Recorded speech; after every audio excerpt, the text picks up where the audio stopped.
सीखना आपको पड़ेगा। तो इस प्रकार भक्ति की चाशनी में आपको डूबना है, तभी जाके इस फल की प्राप्ति होगी। तो यहाँ क्या कह रहे हैं आचार्य भगवान कि हे ईश्वर, इस लोक में एक शब्द आया क्या, भक्ति पूर्वक। अगर ये शब्द अन्वयार्थ में पीछे लगाते तो मजा नहीं आता, क्योंकि आदमी काम करता रहता, पीछे पता चलता कि भक्ति भी आवश्यक है ना। हॉस्पिटल में एंट्री करते, वार्ड में एंट्री करते चित्र बना रहता है क्या, मतलब एंट्री करते ही पता चल जाता है कि हॉस्पिटल में बातचीत नहीं करती, शांत बैठना है। एक चित्र बना, लिखा कुछ नहीं रहता, वो नर्स यूं मुंह में उंगली रखे, इसका चुपचाप। ऐसा ही भक्ति शब्द भी आपसे कह रहा है कि जो कुछ भी करना है भक्ति के सद्भाव में करना, कहीं दिखावा में अहंकार के वशीभूत होकर, है ना। आजकल धर्म, मेरा बड़ा बुरा लग सकता है, मंदिर जब अखाड़े बन जाते हैं ना, तो धर्म में तो साइड में रह जाता, इशू पॉइंट अहंकार चला जाता है। फिर आदमी आत्म शांति नहीं, सम्मान के लिए दौड़ता है। पर मंदिर भक्ति वो जगह है जहाँ मन पवित्र पवित्र पवित्र, इतना पवित्र होना चाहिए कि वह पवित्रता अपनी चरम रूप में परमेश्वर के रूप में प्रकट हो जाए। पवित्रता का फल परमेश्वर पद की प्राप्ति। तो कहा है भक्ति पूर्वक मेरे द्वारा क्या, आपकी गुणों से, आपके गुणों का ही जिसमें बना है, ऐसी आप रची है। कौन सी माला, गुणों की माला। अनेक वर्ण वाली है। अनेक वर्ण से क्या तात्पर्य है, कभी भक्ति का रंग है, कभी समर्पण का है, कभी पूजा का है, कभी अगाध श्रद्धा, कभी चंद्रमा मान रहा अपने भगवान को, कभी सूर्य मान रहा है, कभी उपमानों को, इस उपमा को भी हे कर देता है। ऐसे विभिन्न भावनाओं को भक्ति का रूप अलग अलग बड़े विभिन्नता के लिए होता है। तो ऐसे विभिन्न अनूठे, उसमें कहते हैं अनूठे, अनूठे उनसे मैंने जो आपकी स्तुति रूपी, आपकी स्तुति रूपी जो मैंने माला गूंथी है, वह माला जो मनुष्य कंठा गदाम कंठ में धारण करता है। माला बड़ी खतरनाक है ना। माला खतरनाक है नहीं है जी, बरमाला बड़ी खतरनाक है नहीं, बताइए आपको। बरमाला, और जब बरमाला है तो फिर ऐसे एक्स वाई, परंतु अंतर इतना है जो इस बरमाला को भी धर्म के सद्भाव पहनते हैं तो सुखमाला भी होती है। जीवन में सुख सुख होता है और यश की भी प्राप्ति होती है। बरमाला हमारे 19 तीर्थंकरों ने पहनी है ना। कितने तीर्थंकर बात ब्रह्मचारी बचे, कितने 19। तो 19 ने भी वरमाला पहनी है, परंतु वरमाला पहनने के बाद जो सावधान रहे हैं वो सिद्धालय में पहुंचे हैं, जो गफलत में फंस गए हैं वो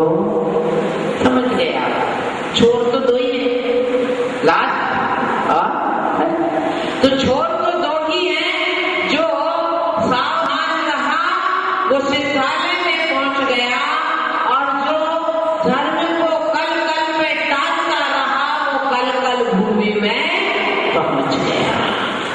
और कल पर काम कौन टालता है? धर्म के काम जो काल से नहीं डरता। काल में जो मौत से नहीं डरता है, जो काल से नहीं डरता है, वो हर अच्छे काम कल पर टाल देता है।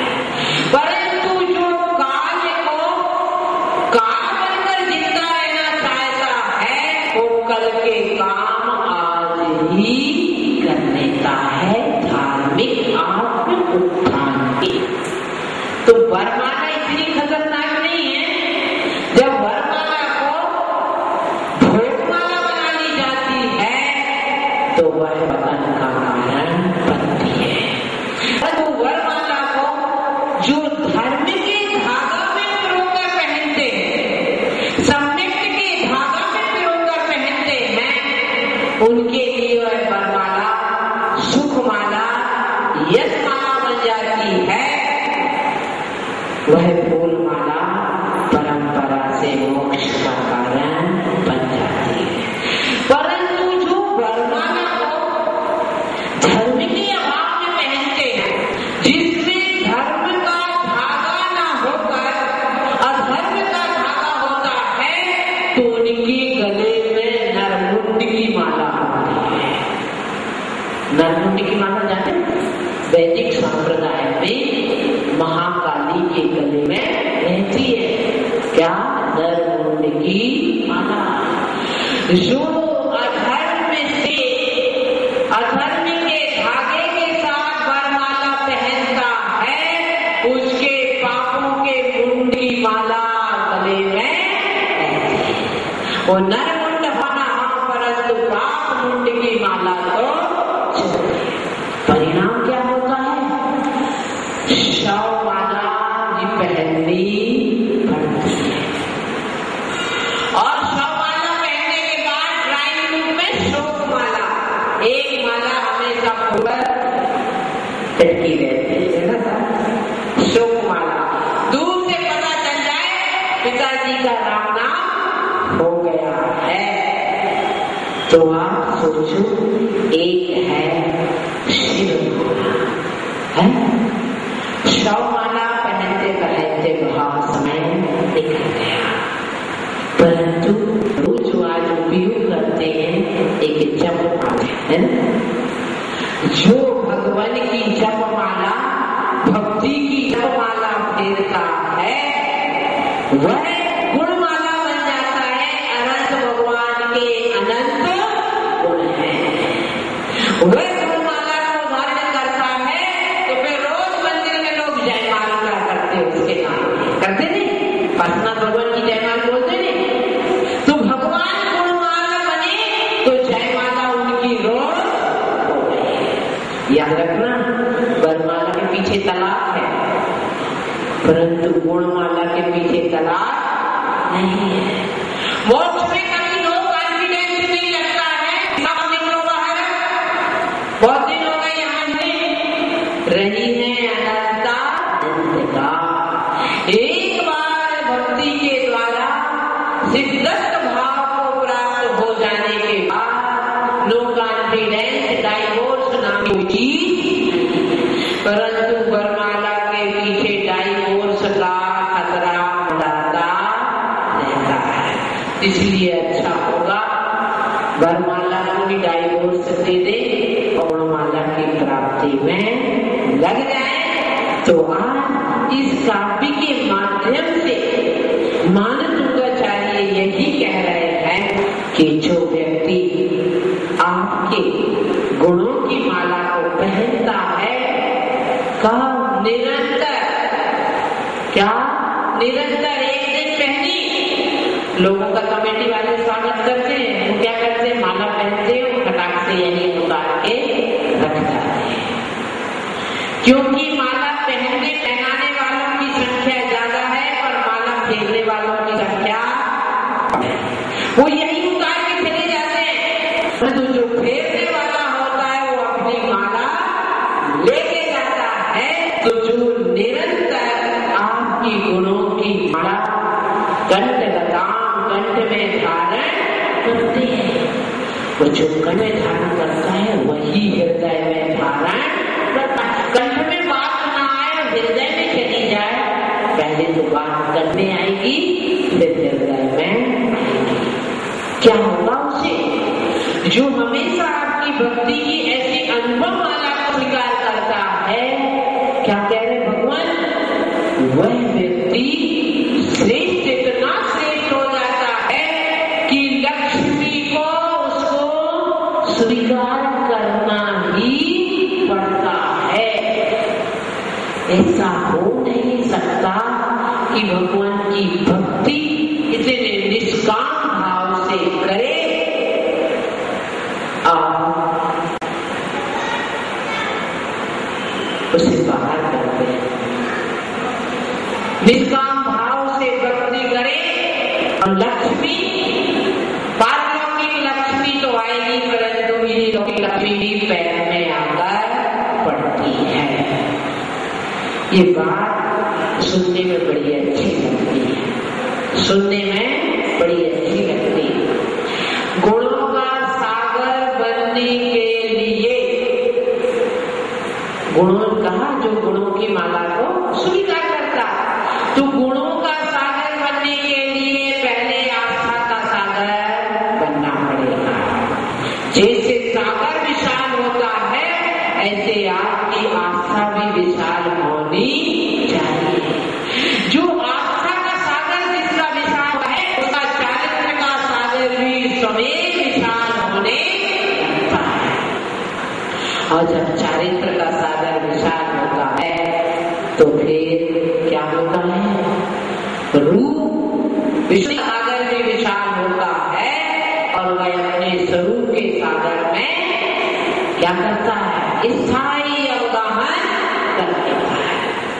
तो भक्ति से छोटी मोटी चीजें ना मांगे, मात्र सम्यक भाव ही जो मोक्ष के मार्ग को चालू करता। पर एक छोटे सेंटेंस याद रखना, सम्यक से मोक्ष मार्ग तो मिलता है पर अकेले सम्यक से मोक्ष नहीं मिलता।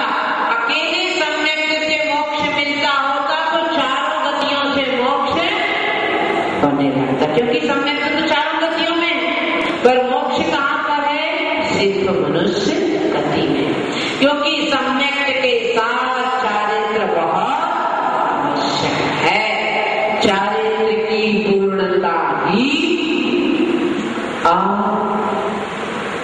किसे मिलता है? शिव रमणी किसको करती है?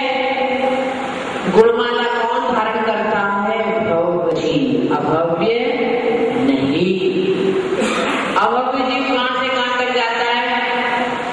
एन टू एन, है ना? जैसे दिल्ली से निकलो D to D, Delhi to Dehradun, ऐसा अभव्य का रास्ता है N to N, निगोर से नई ग्रेवियट तक N to N, दोनों की एक राशि है, निगोर और नई ग्रेवियट, पर इतने तक जाएगा, इससे आगे तो इस प्रकार भव्य है नहीं, ये तो केवली गम्य है। फिर भी मैंने एक दिन प्रवचन में कहा था आपको कि जो व्यक्ति, रवि सेनाचार्य ने कहा है कि जो व्यक्ति सम्मेद शिखर जी की भाव यात्रा करते हैं वह 49 भव से मोक्ष को प्राप्त होते हैं। तो हमारे लिए यही थर्मामीटर है पंचम काल में। आचार्य की बात को प्रमाणित मानकर हमें वही आधार से निर्णय करना चाहिए। अब हम भव्य हैं तो क्यों ना अपनी भावी यात्रा चालू कर दें। देखिए, कल एक प्रश्न उठाया था परसों कि इसमें मंगलाचरण कहाँ हुआ है। तो आदि के 2 काव्य में आदि में मंगलाचरण, परंतु यह 48वां काव्य अंतिम मंगलाचरण, इसमें कहीं भी भगवान को कोई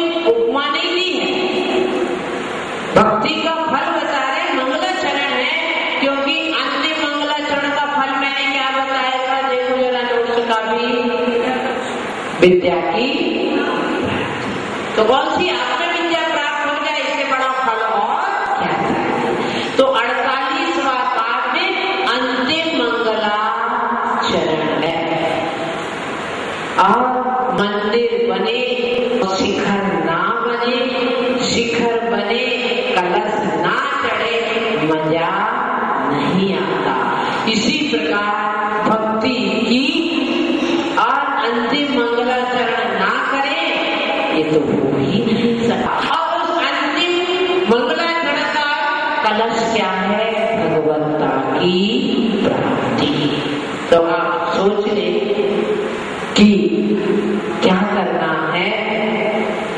भक्तांबर को पढ़ाने का शिविर का तो समापन हो जाएगा, परंतु एक ऐसी माला पहनने का संकल्प कर लेना है कि जो माला गले से ना उतारनी पड़े। वैसे जैन दर्शन में 3 माला होता ना सबको, मधु, मान, मधु, 3